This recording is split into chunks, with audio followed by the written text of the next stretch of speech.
Decades on, the topic of North Korea remains a touchy subject.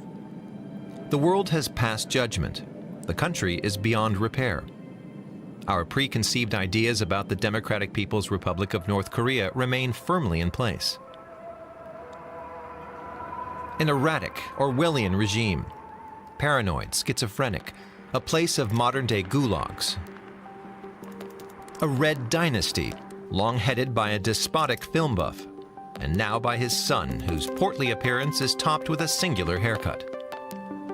And then there's the country's nuclear arsenal, a threat that makes the self-proclaimed innocent nations of the world tremble with fear. When it comes to North Korea, why do we so often resort to cliches? In light of the difficult and often tragic situation the country's people find themselves in, hyperbole seems rather inappropriate.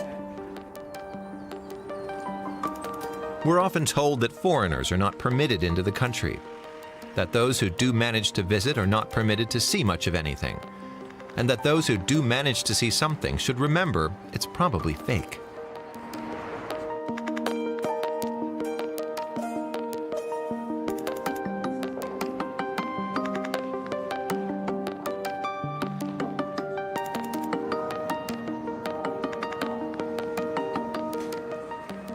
Someone once insisted to us that there were no high-rises in Pyongyang.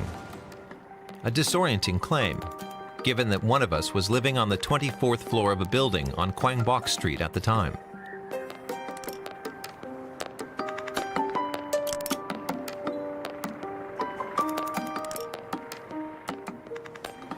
This film was shot over a period of 8 years by 3 people.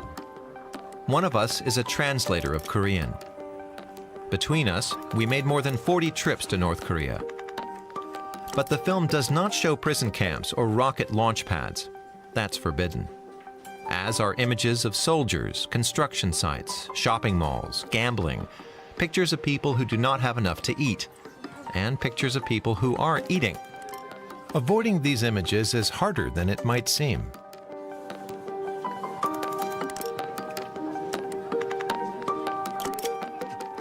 Entering North Korea is still complicated, but foreigners are permitted to travel and explore the country, although they always have a local minder.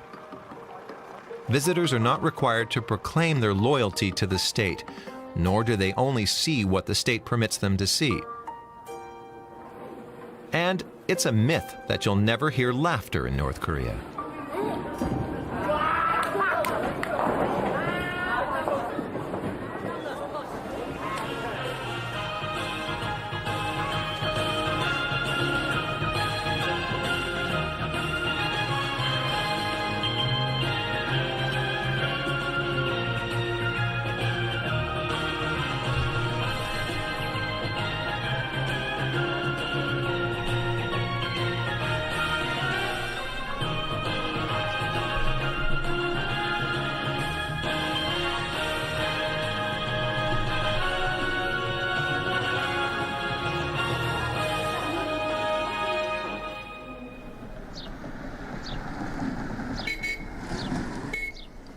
As soon as we leave the city, the roads are riddled with cracks and potholes.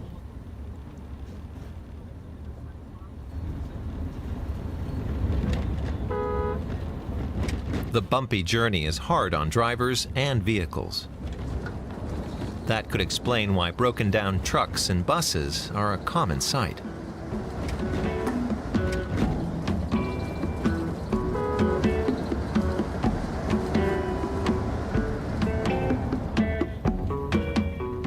Depending on the season, the workers in the fields might be harvesting wheat, rice, or potatoes. Although much of the country is mountainous, the rest is primarily devoted to farming. North Korea hopes to become economically self-sufficient someday. Every square meter of available land is put to use, even on the steep hillsides. But only barely 20% of the land is arable.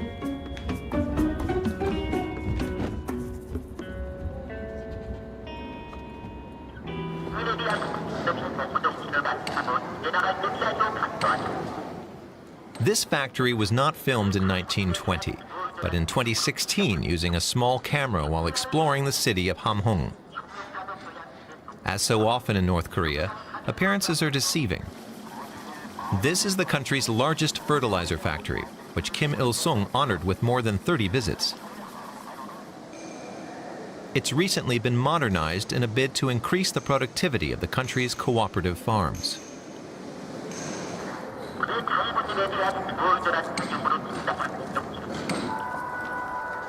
Cooperative farms like this one, with its familiar ox carts, geese and ducks, and the omnipresent red flags. Another visit to a collective farm a year later. It's raining and everyone has gone to seek shelter. The productivity chart proudly displays the farm's yields. We take shelter in the living room of one of the farm workers. She tells us about the bitter cold winters, hot summers, and the back-breaking work in the rice fields. Her son is 14. Small for his age, she admits, but the family has been through hard times. Her son was born just as the Great Famine was ending.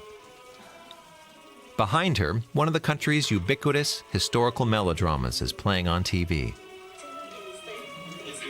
Then she launches into a vivid description of her visits to Pyongyang. In addition to the mausoleum of the great leaders, I visited the Museum of the Revolution, the amusement park near the leader's birthplace, the Revolutionary Martyrs Cemetery, the Science and Technology Museum, and the Grand People's Study House. I went everywhere.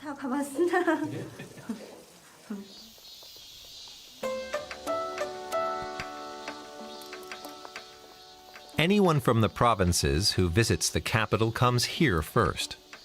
The house where Kim Il-sung was born, the birthplace of the Republic. This is where it all started, they say. The great leader's training as a revolutionary, the resistance against the Japanese, the struggle against the evil landowners and collaborators. It's a story that's very familiar to people here. And as Kim Il-sung was the son of an ordinary peasant, he's also venerated as a role model.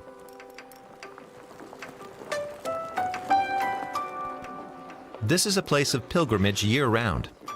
In the winter, the buildings and grounds are decked in sober white. During our visit in 2011, we first saw local visitors wearing brightly colored winter coats, imported from China. By 2015, the classes of school children are wearing brand-name sweatpants, even though their sneakers don't quite yet make the grade.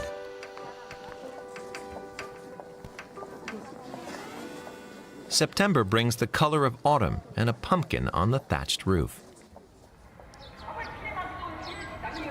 In Pyongyang, everything is bigger, more modern, more beautiful, we were told by the woman from the collective farm. The city has more of everything, more light, more shops, more food, more housing, more work, more education, more culture. Who wouldn't want to live here?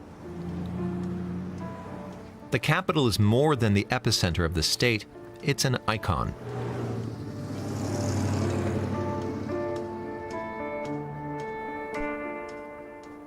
Our farmer would probably have been told that these exemplary buildings are home to exemplary citizens, scientists, soldiers, civil servants.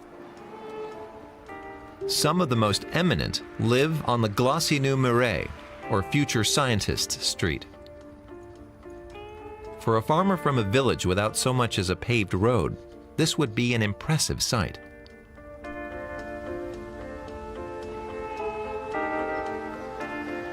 And the people who live here seem to have plenty of time for leisure activities.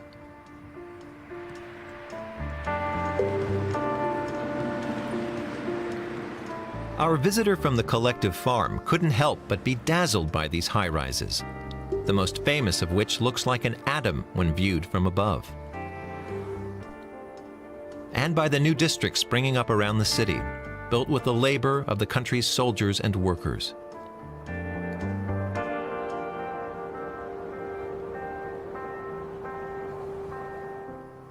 But But it would be very unlikely that our visitor would ever set foot in one of these apartments, reserved for the most worthy citizens. It's perfectly neat and tidy, though the residents have fled the camera. There's a computer, cell phone, books, and a sewing machine. The balcony offers a view across the city in the midst of a real estate boom. There's an abundance of color, quite the contrast to the gray that dominated here just 20 years ago. This real estate boom has given rise to a black market in Pyongyang and other large cities. When the state awards a faithful follower with a new apartment, they pass on the old one to the highest bidder. For a choice location, prices can easily top $100,000, and only a fraction of that is tax that ends up in state coffers. Karl Marx might have called this the primitive accumulation of capital. A visitor's tour might end with a trip to an amusement park or a water park. One of Kim Jong-un's priorities is building playgrounds for the people.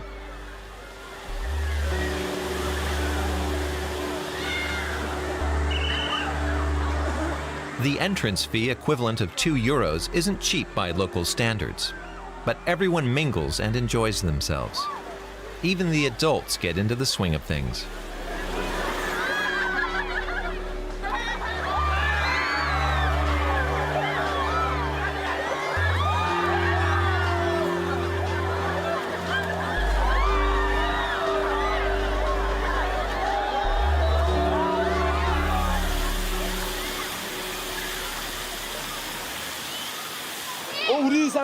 I came with my group, but I don't know where my coworkers are. Now I'm looking for them. I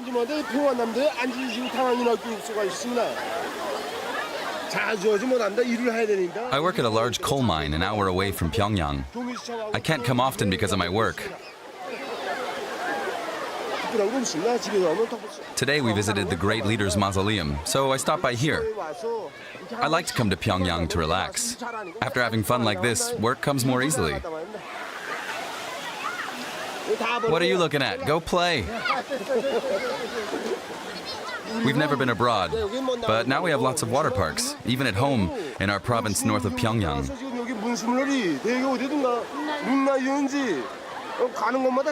We will become the best in the world, without anyone's help, just by our own hands. Any more questions? We're the best.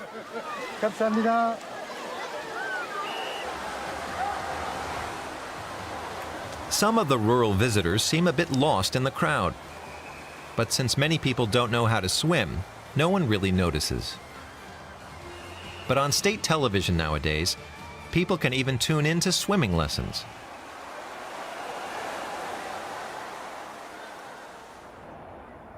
The sun is beginning to set, a good time to visit the city's main amusement park, beyond Pyongyang's Arch of Triumph. Like everywhere in North Korea, filming anything to do with the military is banned, but hard to avoid because soldiers are everywhere.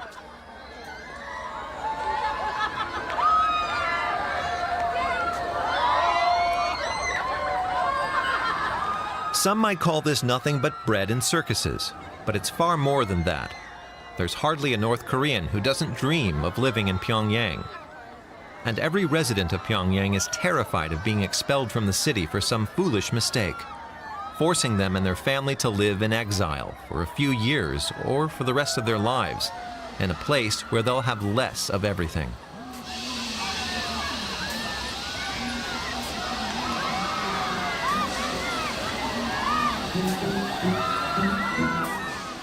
With its lights and sights, Pyongyang inspires loyalty. People flock to the parks and swimming pools to enjoy what is the most attractive city in the country. And even the world, for the people who live here at least, since their world ends at the North Korean border.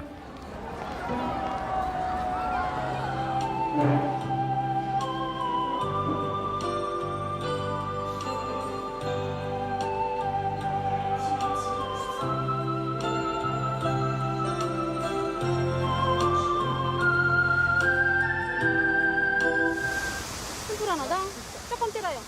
다시 조금 찌고 작은 불어요.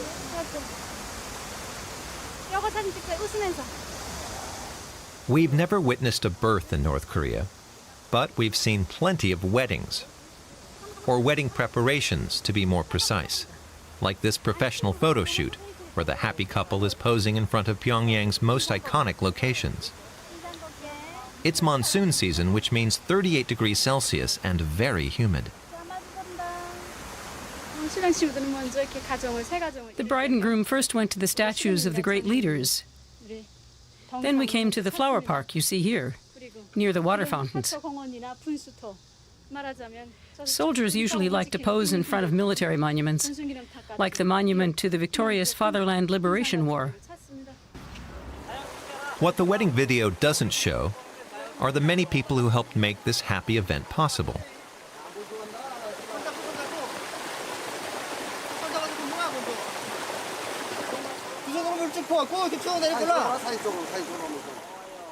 In North Korea, most marriages are arranged through matchmakers. It's their job to find the ideal marriage partner who will also be suitable to the families. Although marrying for love is just starting to trend, arranged marriages are still the norm.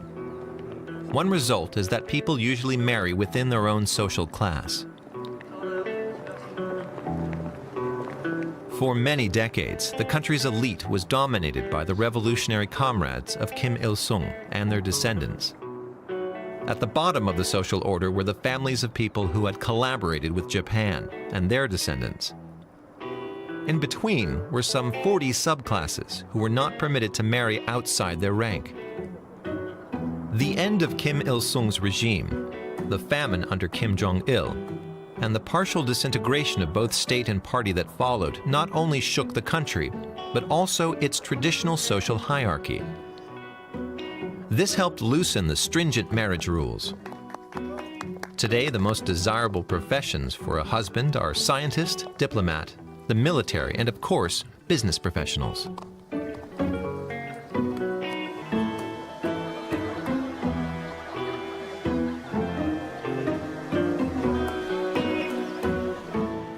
For years, women traffic police were highly sought after on the marriage market. But they're seen less often now, with the installation of traffic lights.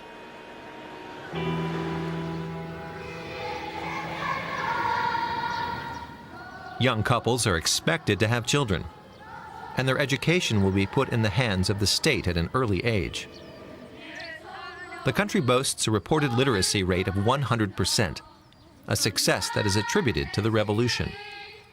The most important school subjects are math, physics, music, and singing, Korean, and the lives of the great leaders. From kindergarten on, children are subjected to a rigorous selection process. The best students spend their holidays taking part in sports at the young pioneer camps.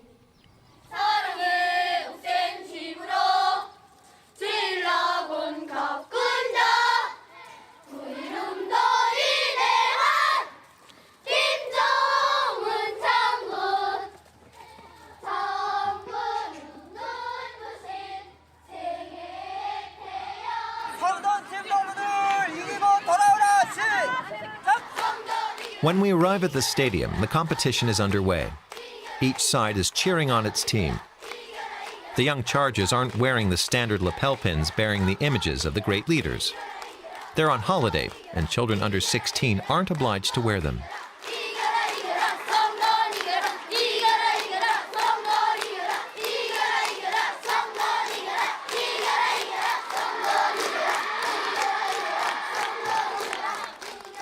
Then it's time for the tug of war. The evil American soldier in the middle is tough. He's already made it through several tournaments.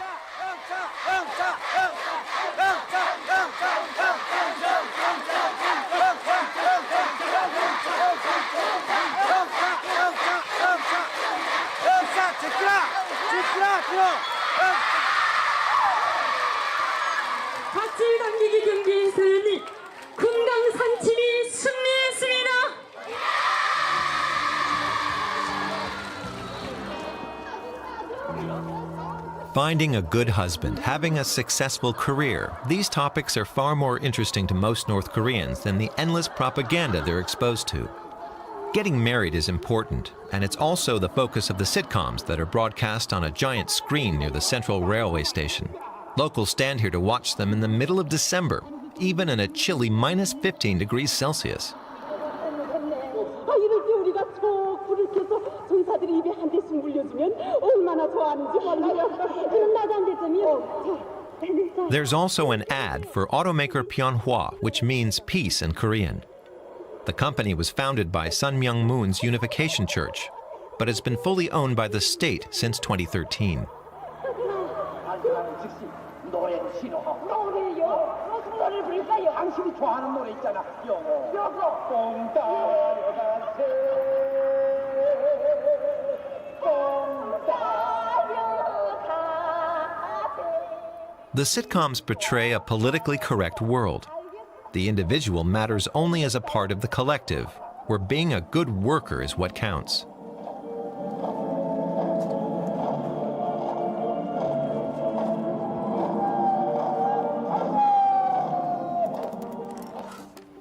In the winter, everyone is responsible for a stretch of road. No matter how much snow has fallen, it has to be cleared. That's why scenes of people scraping snow and ice off their patch of road before heading off to the office are a common sight in the winter.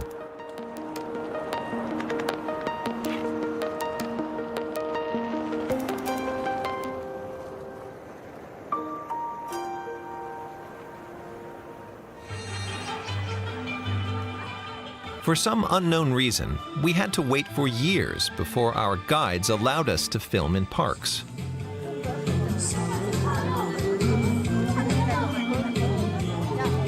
Moranbong Park is a popular place for Sunday outings. It's something like North Korea's Central Park. We wondered why permission to film here took so long. People drawing park scenes hardly seem like a state secret. Then there are also shooting ranges, dancers, and lots of picnics. On public holidays, the state sometimes distributes meat and beer.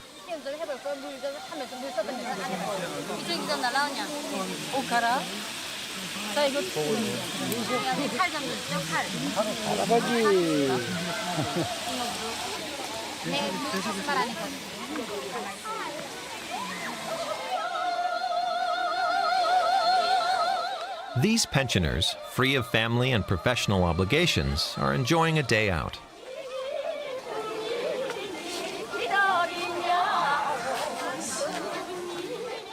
Their free style of dancing is not easily defined and has the air of a shamanic ritual.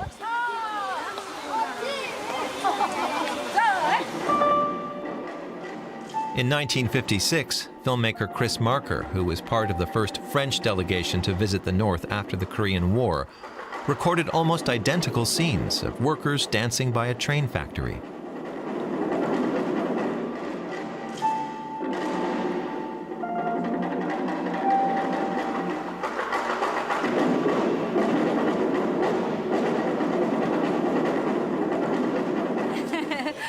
We've always danced at Moranbong Park. We come here with former colleagues. We meet every Sunday to dance.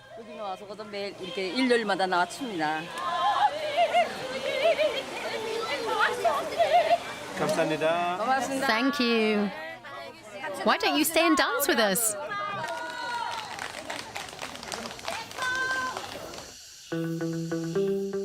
The district next to the park is nicknamed Little Dubai. At first sight, it looks like a kind of commuter suburb, but appearances are deceiving. All sorts of things are hidden behind these tinted windows.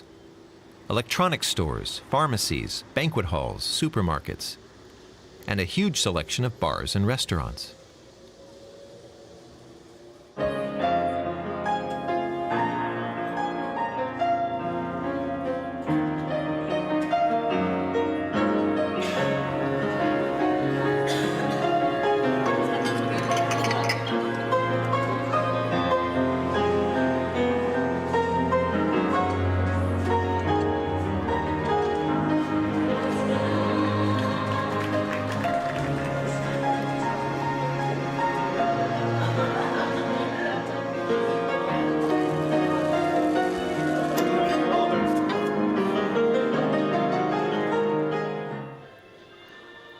This television ad sings the praises of a luxury supermarket.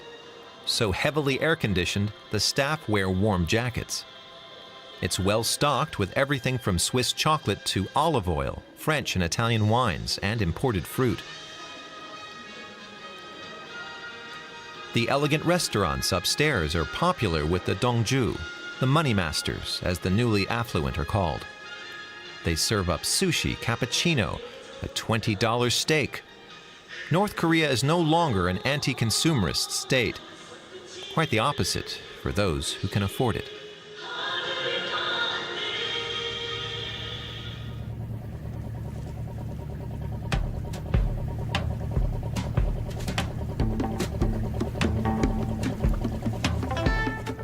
North Korea's party newspapers don't publish restaurant reviews yet, but given the number of restaurants, barbecue joints, and snack bars cropping up everywhere around the country, that's probably not too far off. Is the North Korean obsession with food a remnant of the arduous march, the famine that ravaged the country between 1994 to 2000, causing somewhere between 500,000 and 1 million deaths? Back then, even the word restaurant was considered taboo. When Kim Jong-un came into power, he promised the North Koreans they would never face such deprivation again. Now food has become a sign of success, an important part of the culture, almost as much as in South Korea.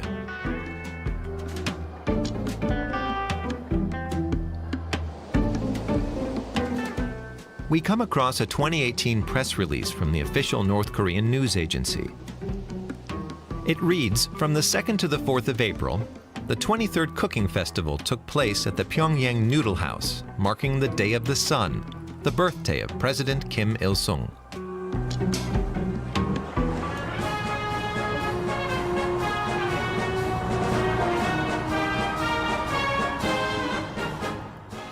If there's anything North Koreans excel at, it's parades. Each time, military experts around the world scrutinize the missiles mounted on the vehicles, imported in violation of UN sanctions. Others analyze the slogans or ponder the differences between parades over 3 generations of rulers, Kim Il-sung, his son, and his grandson. But there's one constant over the years: the images of North Koreans cheering on their leaders.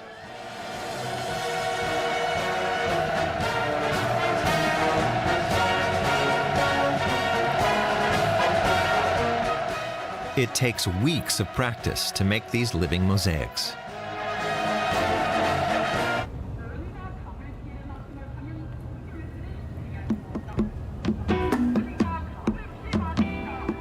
Normally, filming rehearsals is forbidden. North Korea only likes to display finished products, be it a choir, a painting, a missile, or a reform. But it's a tempting scene. Since 5:30 in the morning, students have been out on every square in the city practicing for the upcoming parade. All of Pyongyang's main roads pass through Kim Il-sung Square. It's obligatory to slow down when passing in front of the portraits of the great leaders. So the temptation to reach for our cell phones and cameras is high.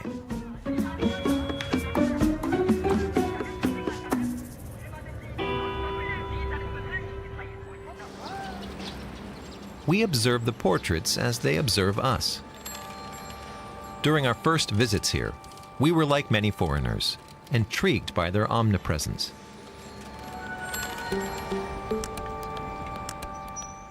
But the more often we visited, the less we noticed them. The same does not apply to North Koreans. Cyclists are required to dismount from their bikes and look upon the statues of their leaders. Cars must slow down. Passers-by turn to gaze at the images. Shortly after Kim Jong-il's death, a young upper-class woman tried to explain what the leaders meant to her. "It's a bit like you with your Jesus," she said. "Except for us, Jesus would also be a member of the family."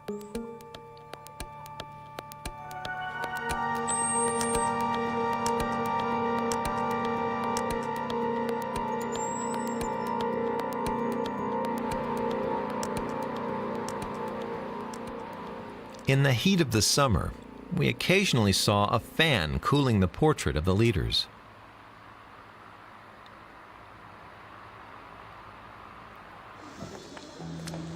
North Korean art, like this fresco near the entrance to a sports shoe factory, is designed to portray the country as the party would like to see it. It's not pure fiction, but more often more an aspiration rather than a reality.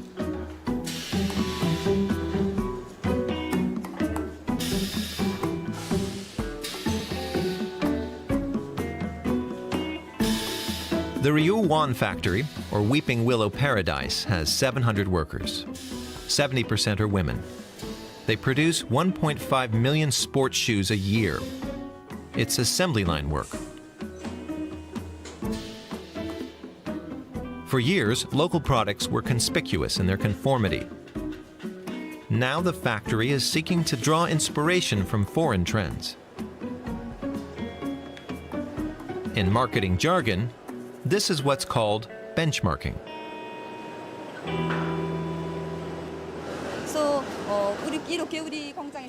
After he visited our factory, our respected marshal sent us 142 pairs of foreign shoe models. 신발 공장에서 나오는 신발들입니다. 또 그러시면서 경리하는 원시님께서는 우리 귀여운 신발. He told us to display them at the workplace, next to the ones which had been done incorrectly. That allows technicians and employees to observe and compare them to ours. Our goal is to raise the quality of our shoes to an international level. Copying foreign trends, reducing imports, and promoting local industry makes sense in a country that is often struck by sanctions. But for the plan to work, the products have to appeal to North Korean consumers. One new brand is called Adibas, with a B. The shoes all sport 3 stripes. In North Korea, patriotism is still a key sales driver. Fashions are changing slowly too. In the early 1990s, a foreign ministry publication was still proudly defending the goal of a monochrome society, something between gray and brown. Times have changed.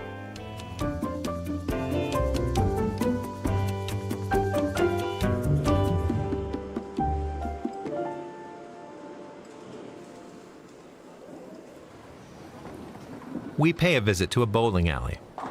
Bowling, popular in the 1980s, has become trendy again.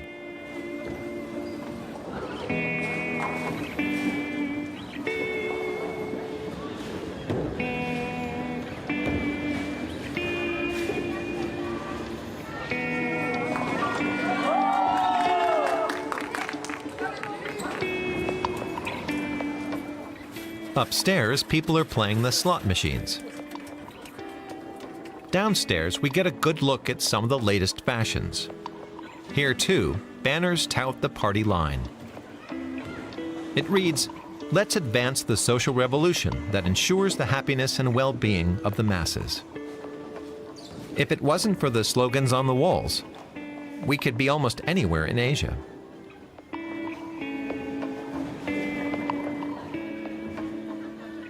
This young woman is an office worker.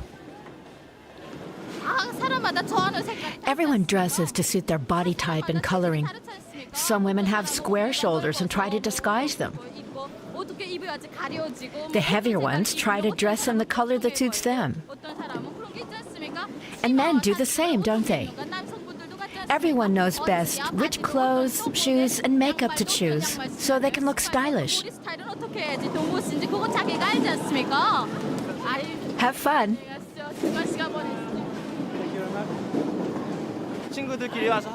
We come here with friends and colleagues to get some exercise and relax.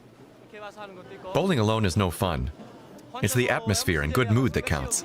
분위기, 기분 아닙니까, 기분?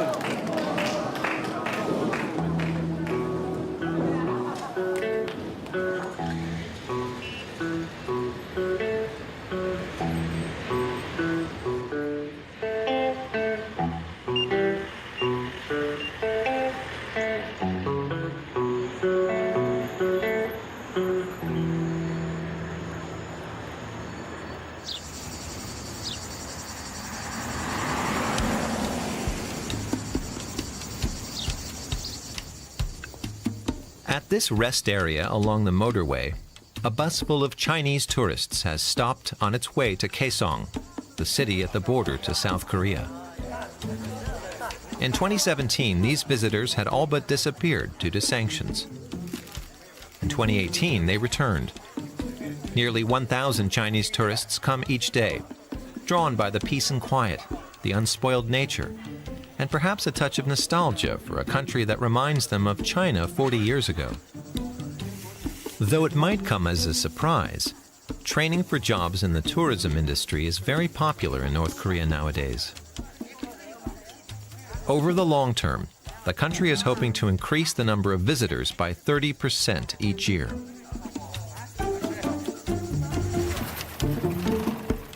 In the fall, Wonsan Beach on the East Sea is deserted.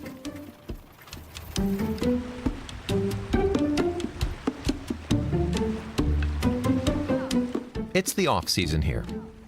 2 soldiers have the beach to themselves.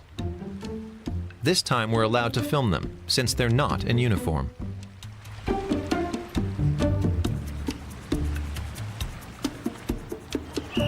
This is the same beach in the summer.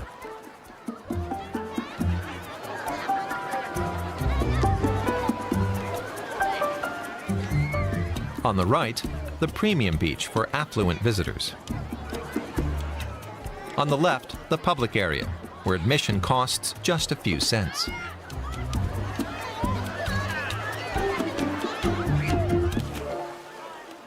Whether it's a group of workers, a gathering of students, or entire families, everyone's enjoying themselves.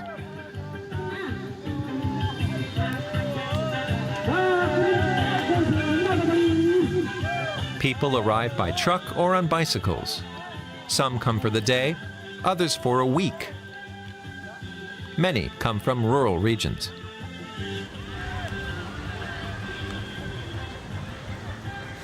Okay, everybody, dig in.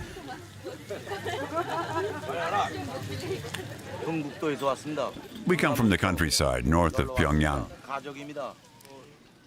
The whole family has come here to relax. It's the best place to rest and have fun. Our leader, Kim Jong-un, encouraged us to come. They're building another tourist site in Wonsan, and this year we're enjoying the beach here. Next year, we plan to relax at the new Karma tourist zone. In the distance, we can see the construction site. Dozens of hotels are being built.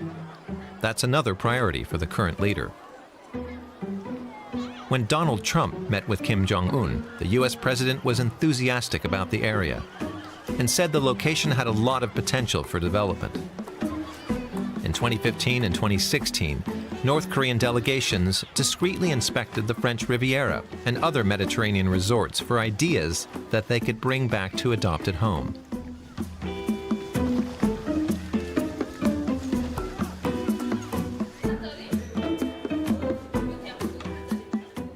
The manager of a famous local fish restaurant is pleased with what's happening.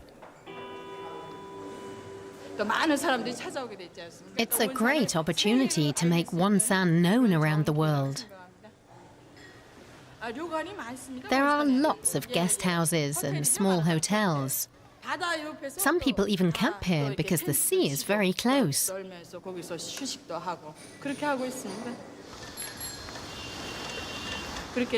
I hope many French people will come here to swim and try our famous soup, of course.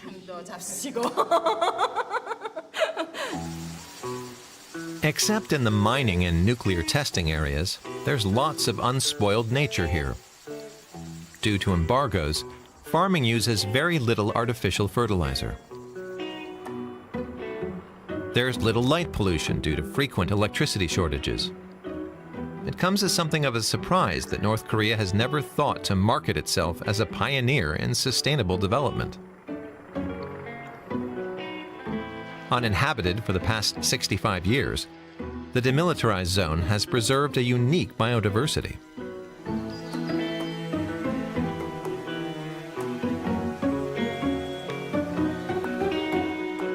So far, Pyongyang doesn't seem inclined to take advantage of these natural assets.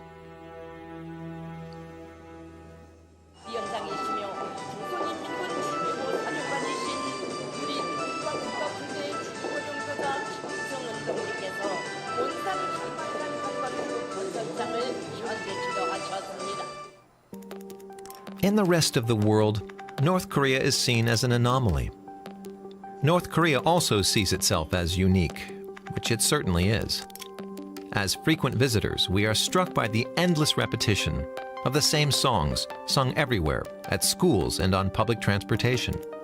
The same slogans decorate the streets. The same films are constantly broadcast on TV. North Korea is a country under a bell jar, a country marching to its own pace. It's impenetrable, frustrating, exhausting.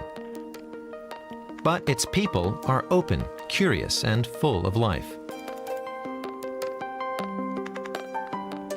North Korea is changing rapidly. Pali-pali, or fast-fast, is a favorite phrase in both North and South Korea. North Koreans' tastes are changing, as are their hopes for the future. Perhaps one day, our image of North Korea will change too.